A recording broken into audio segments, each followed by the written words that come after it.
মুসআব ইবনে উমাইর রাদিয়াল্লাহু তাআলা আনহু, যিনি উহুদের যুদ্ধে শহীদ হয়েছিলেন, উনাকে পাঠিয়েছিলেন। দেখেন, উনি আবু বকর রাদিয়াল্লাহু তাআলা আনহুকে পাঠান নাই, পাঠিয়েছেন ওমর ফারুককে, ওসমান রাদিয়াল্লাহু তাআলা আনহু, আলী রাদিয়াল্লাহু তাআলা আনহু, কাউকে পাঠাইছেন?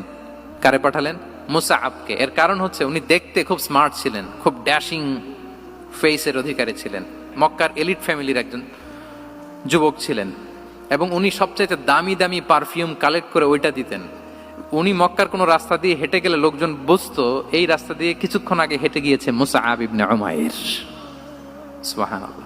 আমরা বাংলায় বলি না যে আগে দর্শনদারি পরে গুণবিচারী?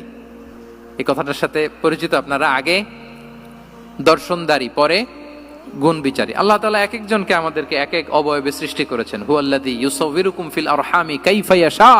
আল্লাহর একটা নাম হচ্ছে তিনি আল মুসাউবির, দ্য ডিজাইনার। মায়ের গর্ভে থাকতেই আমাদের কার চেহারা, কার কণ্ঠস্বর, কার স্কিন কালার, কে কিরকম হব সব ফিক্স তিনি ঠিক করে দিয়েছেন। এটা আল্লাহর দেয়া। কিন্তু রাসূল সাল্লাল্লাহু আলাইহি ওয়াসাল্লামের উইজডমের ব্যাপার হচ্ছে তিনি আবু বকর রাদিয়াল্লাহু তাআলা আনহু, ওমর রাদিয়াল্লাহু তাআলা আনহু, ওসমান আলী, কাউকে চুজ না করে কাকে পাঠালেন? মুসআব ইবনে উমাইরকে। যে তাকে দেখলেই সবাই আগে পাগল হয়ে যায়, মানে ইমপ্রেস হয়ে যায়। হ্যাঁ, ফার্স্ট ইমপ্রেশনটা তার খুব ভালো, খুব ভালো। উনি মুসআব ইবনে উমাইরকে পাঠালেন, এবং যেই প্ল্যান সেই কাজ। উনি যে পুরো মদিনা কাঁপায় ফেলছেন, মাশাআল্লাহ।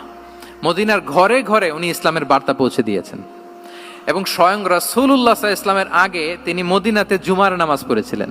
কারণ জুমার বিধান আসছে, কিন্তু মক্কা এমন একটা ল্যান্ড যেখানে এখনো জুমা পড়া আবশ্যক হয় নাই, চারদিকে কুফর বেষ্টিত। তো রাসূল সাল্লাল্লাহু আলাইহি ওয়াসাল্লাম লোক পাঠিয়েছেন যে জুমার বিধান এসছে, মুসআব তুমি কিন্তু মদিনায় যারা আছে তাদেরকে নিয়ে জুমা পড়ে ফেলো। তো মুসআব রাদিয়াল্লাহু তাআলা আনহু স্বয়ং রাসূলুল্লাহ সাল্লাল্লাহু আলাইহি ওয়াসাল্লামের আগে রাসূল সাল্লাল্লাহু আলাইহি ওয়াসাল্লামের পারমিশন নিয়ে মদিনাতে জুমা কায়েম করে ফেলছে।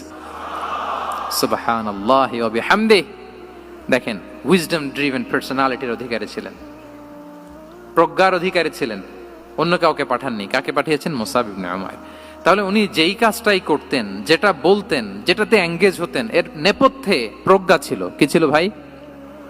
উইজডম ছিল। আল্লাহ যেন সেই উইজডম আমাদেরকে দান করেন, আল্লাহ যেন সেই প্রজ্ঞা দিয়ে আমাদেরকে সমৃদ্ধ করেন। আমরা সবাই পড়ি আমিন।